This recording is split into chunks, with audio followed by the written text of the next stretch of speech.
it's so cute. Can I touch it?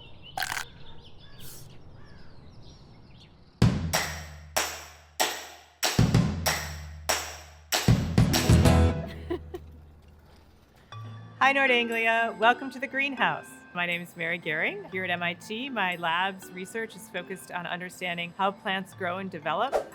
I think plants are amazing in that they grow and respond to their environment, and they don't have a brain. But we all know if you put a plant next to a window, it'll start growing towards that light. Dr. Gehring studies how a plant behaves Or misbehaves. and how it makes seeds. So you probably know what seeds are.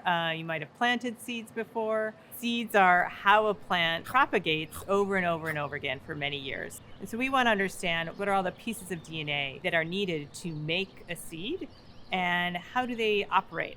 Learning about seeds and plant development can help us think about how plants might adapt to our changing climate. So one major challenge throughout the world is drought. And so you might have roots that grow very, very deep into the soil to tap into the reserves, or that cover a much larger area. Okay, so here's your challenge. I want you to design a plant that can withstand environmental stresses that are present due to climate change. Remember, climate change includes extreme weather events and other environmental impacts. How might a decrease in pollinators affect plant life? What about soil composition or sea level rise? Show us what you think. One way to start thinking about this challenge is to start walking around your neighborhood and looking at the plants that you see there. And if you see a plant growing in a crack in the sidewalk and there's almost no dirt, I want you to think about, well, how is that surviving? Where is it getting its nutrients? How is it growing in the way that it's growing?